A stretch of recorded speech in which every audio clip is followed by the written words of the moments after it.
ආයුබෝවන්. ශ්‍රී ලංකාවේ කාලගුණ තොරතුරු එසනින් ඉතාමත් නිවැරදිව ඔබ වෙත ගෙනෙන අපගේ 1info LK නාලිකාව වෙත ඔබ සැම ඉතාමත් ආදරයෙන් පිළිගන්නවා. පසුගිය දින කිහිපය පුරාම අපේ රටේ බොහෝ දෙනෙක් බලාපොරොත්තුවෙන් හිටියා නිරිතදිග මෝසම කවදා ආරම්භ වේවිද කියලා. ඉතින් ඔන්න ඒ බලාපොරොත්තුව ඉටු කරමින් වායුගෝලීය තත්ත්වයන්ගේ ඉතාමත් පැහැදිලි වෙනසක් මේ සතියේදී අපට දැකගත හැකි වෙනවා. අපගේ නවතම දත්ත සහ පරිගණක ආකෘතිවලට අනුව මේ එළඹෙන මයි මස 21 වනදා සිට 27 වනදා දක්වා කාලසීමාව තුළ දිවයිනට බලපාන නිරිතදිග මෝසම් තත්ත්වය ක්‍රමයෙන් ඉතාමත් ශක්තිමත් වීමක් පෙන්නුම් කරනවා. මීට පෙර පැවති අන්තර්මෝසම් ලක්ෂණ වෙනස් වී දැන් මුළු දිවයිනටම බලපාන පරිදි මෝසම් සුළං ප්‍රවාහය සක්‍රිය වෙමින් පවතිනවා. මෙහි ප්‍රතිඵලයක් විදිහට ඉදිරි දින 7 පුරාවටම විශේෂයෙන්ම දිවයිනේ නිරිතදිග කොටසට නොකඩවා වැසි ලැබෙන තෙත් බරිත කාලගුණයක් බලාපොරොත්තු විය යුතුයි.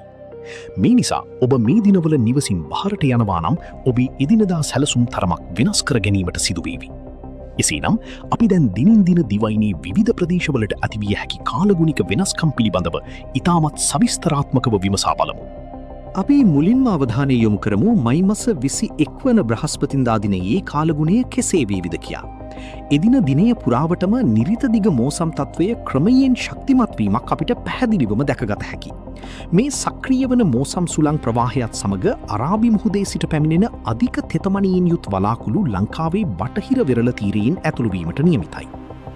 මෙහි ඍජු ප්‍රතිඵලයක් ලෙස අද දිනයේදී බස්නාහිර සහ සබරගමුව පළාත්වලට තැනින් තැන ගිගුරුම් සහිත වැසි ඇතිවීමේ ඉතා ඉහළ සම්භාවිතාවක් පවතිනවා. කොළඹ, ගම්පහ, කළුතර, කෑගල්ල සහ රත්නපුර යන දිස්ත්‍රික්කවල ජනතාව මේ පිළිබඳව දැඩි අවධානයෙන් පසුවන්න. උදෑසන කාලයේ යම් පැහැදිලි ස්වභාවයක් තිබුණත් හදිසියේම අහස කළු කරගෙන තද වැසි ඇතිවිය හැකි බැවින් රාජකාරී සඳහා පිටත්ව යන ඔබ අනිවාර්යෙන්ම කුඩයක් හෝ වැහි කබායක් රැගෙන යාමට අමතක කරන්න එපා. ගිගුරුම් සහිත වැසි ඇතිවන අවස්ථාවලදී තද සුළං තත්ත්වයන්ද ඇතිවිය හැකි. මීළඟට අපි විමසා බලමු මැයි මස 22 වන සිකුරාදා දින කාලගුණික රටාව. සතියේ අවසන් වැඩ කරන දිනය වන මේ දිනයේදී මුළු දිවයිනේම වාගේ අහස වලාකුළු වලින් බර වී තරමක් අඳුරු කාලගුණික ස්වභාවයක් ගනු ඇතැයි අපේක්ෂා කරනවා. සූර්යාලෝකය පොළවට පතිත වීම අඩු වීම නිසා පෙර දිනවල පැවති දැඩි උණුසුම තරමක් දුරට සමනය වී යාවි. කෙසේ වෙතත් වර්ෂාපතනය සම්බන්ධයෙන් ගත් කල බස්නාහිර සහ දකුණු වෙරළ තීරයන්ට ඉදින වැසිවාර කිහිපයක් ඇතිවීමට නියමිතයි. විශේෂයෙන්ම මීගමුව, කොළඹ, පානදුරේ සිට ගාල්ල සහ මාතර දක්වා වන මුහුදුබඩ තීරයේ ජීවත් වන ජනතාවට සහ ධීවර ප්‍රජාවට මේ වැසි තත්ත්වයේ බලපෑම් එල්ල කළ හැකි. මුහුදු රළ තරමක් රළු විය හැකි බැවින් කුඩා යාත්‍රා මගින් මුහුදු යන ධීවර මහතුන් කාලගුණ විද්‍යා දෙපාර්තමේන්තුව නිකුත් කරන නවතම නිවේදන කෙරෙහි නිරන්තරයෙන් අවධානය යොමු කිරීම වැදගත්. දැන් අපි බලමු සතියන්තයේ ආරම්භ වන මැයි 23 වන සෙනසුරාදා දින කාලගුණ තත්ත්වය ගැන. අද දිනයේදී මෝසම් සුළඟේ වේගය සැලකිය යුතු ලෙස ඉහළ යාමක් අපට නිරීක්ෂණය වෙනවා. විශේෂයෙන්ම මධ්‍යම කඳුකරයේ බටහිර බෑවුම් ප්‍රදේශවලටත් දකුණු පළාතටත් පැයට කිලෝමීටර් 40ක පමණ ඉතා තද සුළං හමා යාමට ඉඩකඩ පවතිනවා. පැයට කිලෝමීටර් 40ක් කියන්නේ විශාල ගස්වල අතු කඩා වැටීමට සහ දුර්වල වහලවල් ගැලවී යාමට තරම් ප්‍රමාණවත් වේගයක්. මේ තද සුළං තත්ත්වයක් සමගම එම ප්‍රදේශවලට සැලකිය යුතු වසිද ඇතිවීමට නියමිතයි. හැටන්, නුවරඑළිය වැනි කඳුකර බෑවුම් ප්‍රදේශවල ගමන් කරන රියදුරන් පාරට ගස් කඩා වැටීමේ අවදානම ගැන සැලකිලිමත් වන්න. සතියන්තයේ විනෝදචාරිකා සැලසුම් කර ඇති ඔබ කඳුකර ප්‍රදේශවලට හෝ දකුණු වෙරළ තීරයට යාමට පෙර මේ සුළං සහ වසි තත්ත්වය ගැන දෙවරක් සිතා බැලීම නුවණට හුරුයි. සතියන්තයේ අවසන් දිනය වන මැයි 24 වන ඉරිදා දින කාලගුණය දෙස බලන විට එදින වර්ෂාපතනයේ තීව්‍රතාවය තවත් ඉහළ යන බවක් අපගේ දත්තාකෘති පෙන්වා දෙනවා. අද දවසේත් මෝසම් බලපෑම හේතුවෙන් බස්නාහිර, වයඹ සහ මධ්‍යම පළාත්වලට මිලිමීටර් 50ට වැඩි තරමක තද වැසි ඇති විය හැකි.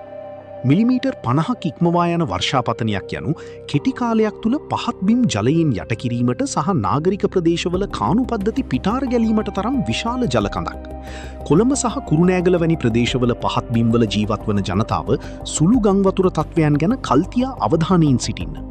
ඉරිදා දිනේ නිවසේ රැඳී සිටිමින් ගෙවත්තේ වැඩ කටයුතු කිරීමට සැලසුම් කර ඇති අයට මේ තද වැසි බාධාවක් වීමට බොහෝ දුරට ඉඩ තිබෙනවා. නව සතියක් ආරම්භ වන මැයි 25 වන සඳුදා දින කාලගුණික අනාවැකිය දෙස බලන විට මෝසම් වසි කලාපය මදක් වෙනස් වෙමින් දිවායිනේ උතුරු අර්ධයටත් බලපෑම් එල්ල කිරීමට පටන් ගන්නවා. නව සතියේ ආරම්භයේදීම උතුරු සහ උතුරු මැද පළාත්වලට එනම් යාපනය, කිලිනොච්චිය, වවුනියාව, අනුරාධපුරය සහ පොළොන්නරුව යන දිස්ත්‍රික්කවලට වැසි වාර කිහිපයක් ඇතිවීමට නියමිතයි. මේ ප්‍රදේශවලට වැසි ඇතිවන්නේ බොහෝ දුරට සංවහන වලාකුළු නිර්මාණය වීම හරහා බැවින් ප්‍රබල අකුණු තත්ත්වයන් ගැන ඔබ දැඩි ලෙස සැලකිලිමත් විය යුතුයි. ගොවිතැන් කටයුතුවල නිරත වන ගොවි මහතුන් අකුණු ගසන අවස්ථාවලදී කුඹුරුවල හෝ එලිමහනේ රැඳී සිටීමෙන් සම්පූර්ණයෙන්ම වළකින්න. රාජකාරී සතිය ආරම්භන පළමු දිනය බැවින් කුඩයක් රැගෙන යාමටත් අමතක කරන්න එපා. අපගේ දිනදර්ශනයේ මීළඟ දිනය වන මැයි 26 වන අඟහරුවාදා දින කාලගුණය ගැන කතා කිරීමේදී දිවා කාලයේ සුළු වැසි තත්ත්වයක් පැවතියත් සවස් කාලය වන විට වර්ෂාව වර්ධනය වීමක් දැක ගන්න පුළුවන්. විශේෂයෙන්ම බස්නාහිර පළාතේ දිස්ත්‍රික්කවලට සහ දකුණු පළාතේ ගාල්ල මාතර දිස්ත්‍රික්කවලට සවස් කාලයේදී හෝ රාත්‍රී කාලයේදී වසි තත්ත්වයේ තරමක වැඩිවීමක් අපේක්ෂා කරනවා. රැකියාව නිමවී නිවෙස් බලා යන ජනතාවට සහ පාසල් දරුවන්ට සවස් කාලයේ ඇතිවන මේ වැසි නිසා ගමනාගමන පහසුකම් ලබා ගැනීමේදී යම් යම් බාධා ඇතිවිය හැකි. එමෙන්ම රාත්‍රී කාලයේදීත් නොකඩවා වැසි පවතින බැවින් රාත්‍රී කාලයේ ගමන් බිමන් යන රියදුරු මහතුන් මාර්ග ලිස්සා යාමේ අවධානම ගැන විශේෂයෙන්ම සැලකිලිමත් වන්න. අපගේ කාලගුණ වාර්තාවේ අවසන් දිනය වන මැයි 27 වන බදාදා දිනය වන විට නිරිතදිග මෝසම එහි උපරිම සක්‍රීය මට්ටමකට පැමිණී ඇති බවක් පෙනෙන්නට තිබෙනවා. මෝසම් සුළං ප්‍රවාහය නොකඩවා දිවයින හරහා හමායාම නිසා දිවයිනේ නිරිතදිග කොටස්වලට අද දවස පුරාම ඉතාමත් තෙත්බරිත කාලගුණ තත්ත්වයක් පවතිනවා. මුළු දවස පුරාම විටින් විට ඇතිවන මේ වැසි නිසා පසට උරාගත හැකි ජල ප්‍රමාණය උපරිම මට්ටමට පැමිණීමෙන් නායයාමී අවදානමද ඉහළ යා හැකි. කෑගල්ල, රත්නපුර, කළුතර සහ ගාල්ල වැනි දිස්ත්‍රික්කවල කඳු බෑවුම් ආශ්‍රිතව ජීවත්වන ජනතාව පස්කඳු කඩා වැටීමේ පෙරනිමිති පිළිබඳව නිරන්තරයෙන්ම විමසිලිමත්ව සිටීම ඔබේ ජීවිත ආරක්ෂාවට ඉතාමත් වැදගත්. මේ දිනවල දිගින් දිගටම පවතින වැසි සහිත කාලගුණය නිසා පරිසරයේ උෂ්ණත්වය පහත බැස ගියත් සෞඛ්‍යාරක්ෂාව පිළිබඳවත් අප අනිවාර්යෙන්ම අවධානය යොමු කළ යුතුයි. නිතර වැසි ලැබීම නිසා ඩෙංගු මදුරුවන් බෝවීමේ අවධානම ඉතාමත් ඉහළ යනවා. ඒ නිසා ඔබේ ගෙවත්තේ ජලය එකතු වන ස්ථානයක් නම් වහාම ඒවා පිරිසිදු කිරීමට පියවර ගන්න. විජලන තත්ත්වයන්ගෙන් ආරක්ෂාවීම සඳහා ඔබ නිතරම පිරිසිදු පානීය ජලය පානය කිරීමටත් වග බලාගන්න. ඒවාගේම මේ සීතල සහ තෙත් කාලගුණය නිවස්වල ඇති දැඩි කරන සහ මහමග සිටින අසරණ සුරතල් සතුන්ටත් දැඩි ලෙස බලපානවා. රාත්‍රී කාලයේ පවතින අධික සීතලීන් සහ වර්ෂාවෙන් ආරක්ෂාවීම සඳහා ඔවුන්ට උණුසුම් ස්ථානයක් ලබාදීමට කාරුණික වන්න. අනෙක් භයානකම කාරණය තමයි තද සුළං සහ අකුණු අනතුරු. මෝසම් සුළං සක්‍රිය වන විට විශාල ගස් සහ විදුලි කණු කඩා වැටීමේ අවධානමක් පවතිනවා. ඔබ එලිමහනේ වාහනයක් නවතා තබනවා නම් විශාල ගස් යට නැවැත්වීමෙන් වළකින්න. අකුණු ගසන අවස්ථාවලදී වහාම ආරක්ෂිත ස්ථානයකට යන්න. තනිව තිබෙන ගස් යට හෝ විවෘත ස්ථානවල රැඳී සිටීමෙන් සම්පූර්ණයෙන්ම වළකින්න. නිවස තුල සිටින විට විදුලි උපකරණවල පේනු ගලවා ඉවත් කිරීමටත් කටයුතු කරන්න. ඔබේත් ඔබේ ආදරණීයන්ගේ ජීවිතය මේ සියල්ලටම වඩා වැදගත්. කාලගුණය යනු ස්වභාව ධර්මයේ නිරන්තරයෙන් වෙනස් වන ක්‍රියාවලියක්. අප අද ඉදිරිපත් කළේ දැනට පවතින දත්ත සහ පරිගණක ආකෘති මගින් ලබාගත් නවතම පුරෝකථනයන් පමණයි. වායුගෝලීය වෙනස්කම් මත ඉදිරි දිනවලදී මේ තත්ත්වයන් යම් ප්‍රමාණයකට වෙනස් වීමට ඉඩ තිබෙනවා. එබැවින් අලුත්ම සහ නිවැරදිම තොරතුරු එසැනින් දැනගැනීමට අපගේ OneInfoLK නාලිකාව සමග දිගටම රැඳී සිටින්න. ඔබ සිටින ප්‍රදේශයේ දැන් කාලගුණය මොන වගේද? තද සුළඟක්ද පවතින්නේ? නැතිනම් මේ වෙනකොටත් වැසි ලැබෙනවාද? ඔබේ ප්‍රදේශී නමත් සමගම පහලින් කමෙන්ට් එකක් දාන්න අමතක කරන්න එපා. අපි කැමති ඔබේ ප්‍රදේශයේ තොරතුරු දැනගන්න. අපගේ මේ වීඩියෝව ඔබට වැදගත් වුණා නම් ලයික් එකක් දාලා ඔබේ යාළුවන්ටත් දැනුවත් වෙන්න ෂෙයා කරන්න.